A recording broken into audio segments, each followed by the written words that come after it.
The Haunted Mind by Ransom Bacchus. Chapter 4.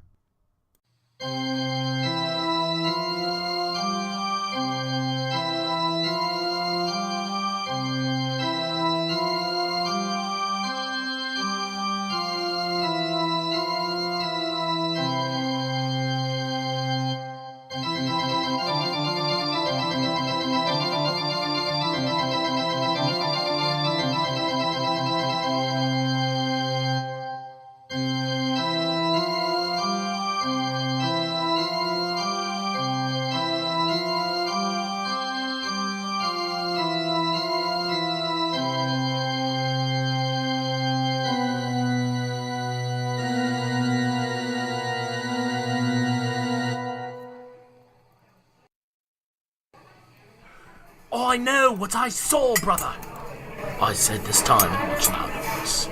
Shh, I don't want everyone else to hear. Todd leaned in closer to my face and then whispered, You sound madder than you think. I'm telling you, Todd. Something happened with the Baron. I know it, and his type can easily cover things like that up. It's no wonder Madame Beatrice was so keen on him, and she was the only one who would tend to his needs. The Madame doesn't serve as gentlemen. Everyone knows that. Think, brother, think! So what are you insinuating, that Uncle was a killer? Perhaps. But what would his motive be? He had everything. Jealousy or envy? Todd muttered in a rather low tone. Come again? Nothing. I mean, that is a mystery indeed, brother. He could have bought Madame Beatrice's brothel outright. In fact, he could have renovated it and made it considerably better. Maybe Madame Beatrice knew that? Perhaps she feared losing her livelihood? Oh, who knows? But let's talk about reality here, just for a moment, Mark. Did you finish the assessment of the property? Why would you even ask such a question? Here I am seeing phantoms and the remains of the butchered dead, and you're still on about the assessment?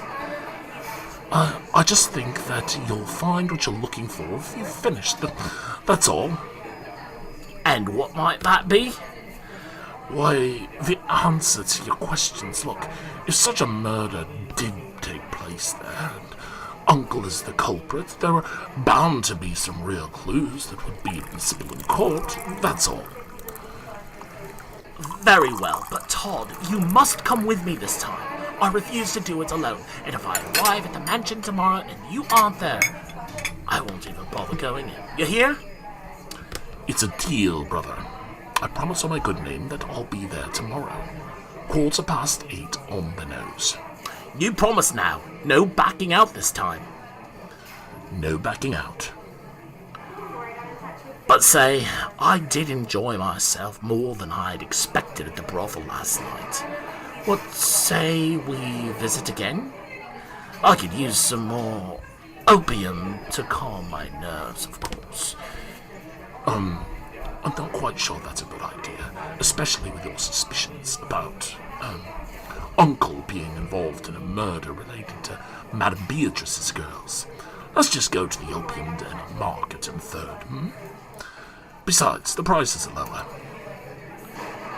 Hell, I suppose, after all, I am supposed to be the sensible Christian man. I already owe the church a serious confession for last night. Know what I mean? Todd's face took on a more somber look, if ever so briefly, then he resumed his natural grin. Yes, of course. Don't we all, brother? Don't we all? What's that supposed to mean? I snapped. You really don't remember a thing about last night, do you?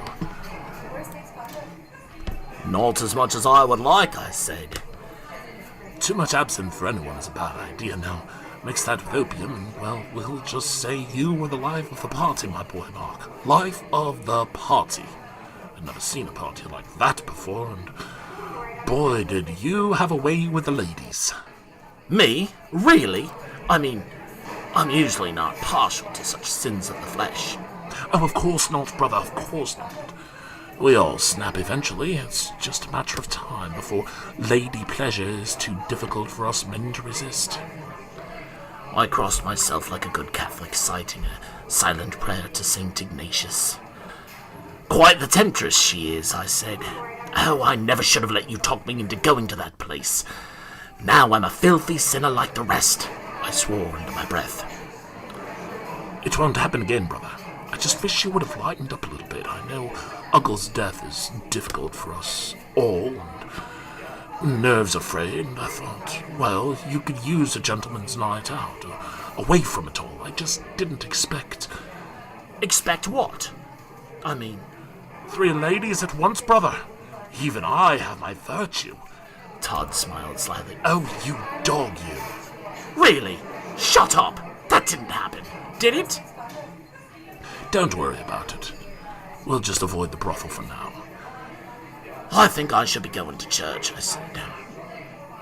I've never taken you to be such a religious man, brother. Usually you're skeptical of everything that science has not demonstrated for us. What gives? Why the change? Well, after the last couple of nights and all I've seen, I'm beginning to doubt even my own mind, I said, getting up from my seat and leaving my portion of the bill on the table. Shall we go? Where? You mean to church? Are you serious? One minute you want a double helping of Madame Beatrice's offerings, and now you want to go to church. Perhaps you have lost your mind. How about you return to your room and lie down for a while? I'm beginning to worry about you, brother. Perhaps I think I will. No business to conduct today, and nothing can be accomplished now. Tomorrow morning, then? I said. Tomorrow morning.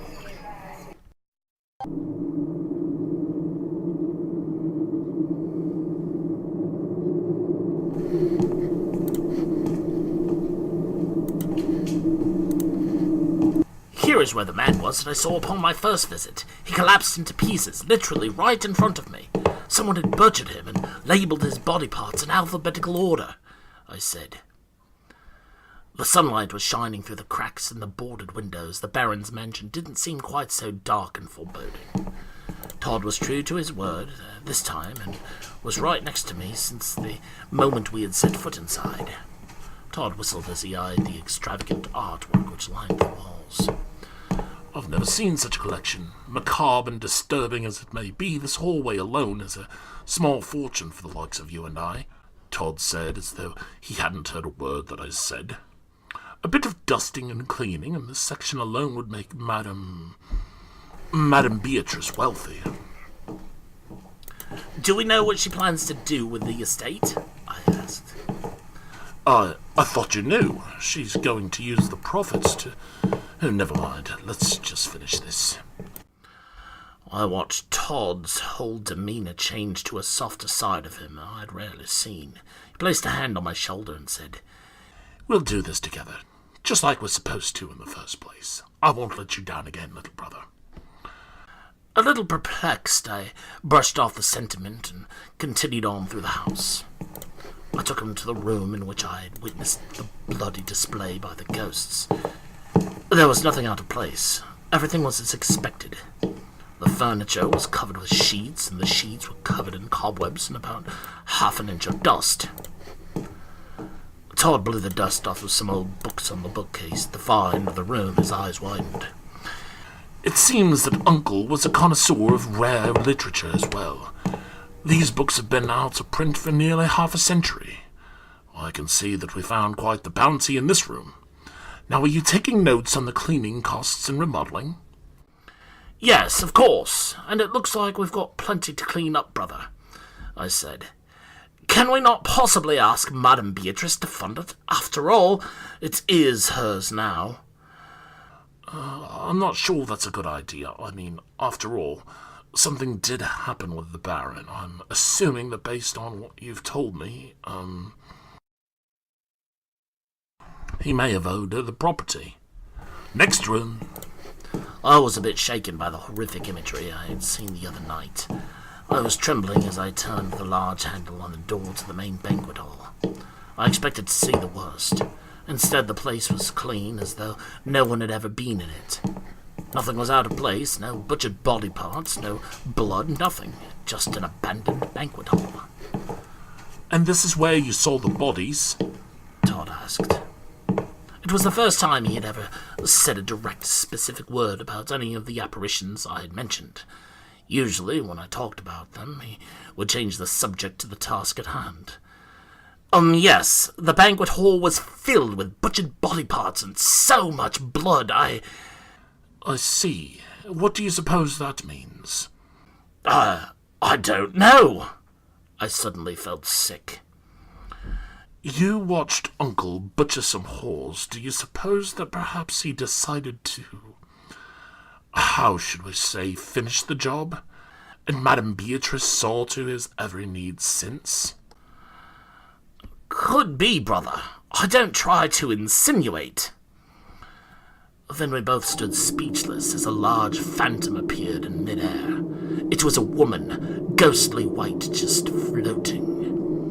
We could see deep cuts all over her body, and her ballroom gown hung in tatters, barely covering her snow-white skin. I could see a look of terror on her face, as though she was screaming, yet not a sound could be heard.